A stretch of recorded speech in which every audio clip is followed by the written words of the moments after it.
LASIK eye surgery has had an interesting trajectory. What started out as a lab accident is now one of the most popular elective procedures in America. Millions of patients have changed their lives in just 30 minutes since it was FDA approved in 1999. LASIK is a two-laser procedure. The first laser creates what we call a flap in the cornea. And then the second laser is used after we lift up that flap and then laser underneath the flap and then lay the flap back down. That's Dr. Robert S. Fetter, professor of ophthalmology and chief of corneal and external disease services at Northwestern University Feinberg School of Medicine. Before LASIK came on the market, a different laser procedure called PRK was the standard. Instead of the flap that's created by LASIK, PRK completely removes the outer layer of cells from the cornea to reshape the tissue underneath. And because there's no flap, there's no chance for flap displacement or wrinkles in the flap or cells growing under the flap or inflammation of the flap. All the risks related to flap making go away because there is no flap.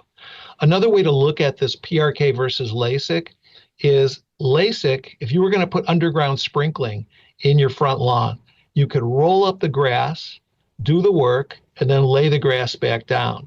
The next day would look like a normal front lawn. PRK, you take the grass out, you do the work, and you plant grass seed. So the next day it looks like a dirt-filled lawn. But by a month, they would look the same as the LASIK eye. Many LASIK patients can see more clearly the very next day after surgery, while PRK can take up to a month to heal and correct vision. Because of this fast recovery, LASIK has quickly become the go-to option. And though LASIK has one of the highest satisfaction rates of all elective procedures at over 90%, all surgeries come with risks. For the small percentage of patients who experience negative outcomes, the damage can be life-changing. Brianna Coria had only ever heard good things about the surgery. And as someone who had worn glasses since she was 5, LASIK sounded like a dream procedure. As soon as I found out that I could get rid of glasses forever and get rid of contacts forever, I was like, oh my gosh, yes. Like, who wouldn't want to do that? Like growing up, like my glasses, I mean, I was close to a -10 when I finally wound up getting LASIK with pretty nasty astigmatism. So vision was really bad. Anybody that knows me knows that my glasses were like so thick, it was laughable. If the bullying Coria experienced growing up wasn't enough motivation, her promising career in law enforcement became the final push she needed. So the 26-year-old began researching the ins and outs of the procedure. A big part of LASIK's high success rate is making sure each patient is a good candidate. A person's poor health or medical history can take them out of the running. A perfect example is a dry eye. If a patient has a really dry eye, and I'm not just saying dry feeling, I'm saying diagnosed by an eye doctor that you're tear deficient or that you have exposure of the eye that could cause dryness, LASIK makes that worse. So the dryness that you're suffering with, LASIK won't help that. It'll make it worse. If the eye is too nearsighted or too farsighted, it may be beyond the scope of what the laser can treat. Another example would be if the patient has a history of retinal detachment or risks of retinal detachment, maybe family history or changes in the retina, LASIK surgery may not be so good for that patient. Additionally, if the cornea is already thinner than average, LASIK can make it even worse and cause distorted vision and pain. There's a whole list of items that need to be evaluated by the surgeon during a consultation visit. If you're unsure about the doctor's evaluation, it's always a good idea to get a second opinion, since it could mean the difference between perfect vision and a life-altering mistake. But how do you know when you've done enough research?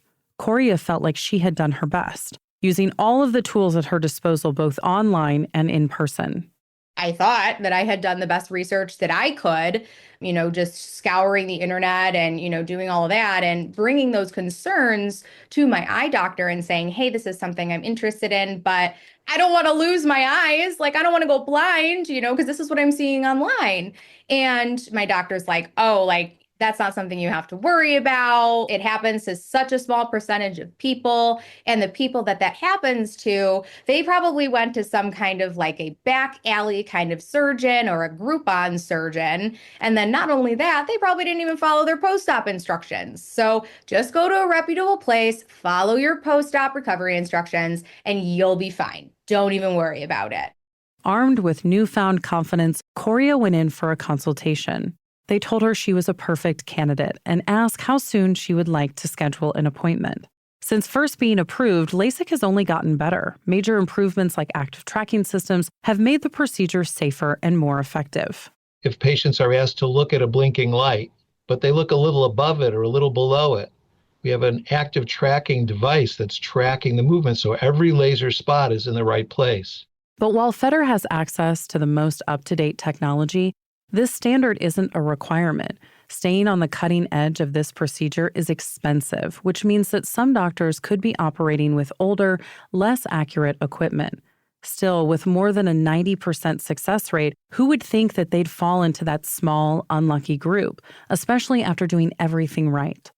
Coria went in for her surgery and knew what to expect for her recovery. Though it was quick, there's still some pain and discomfort involved in the first few hours after the procedure. When she woke up the next day, excited to experience life without glasses, there was a little blurriness, but nothing to worry about. I did see these weird little like flecks in my vision. And I was like, that's kind of weird. I haven't that's not something I've seen before, like almost like TV static.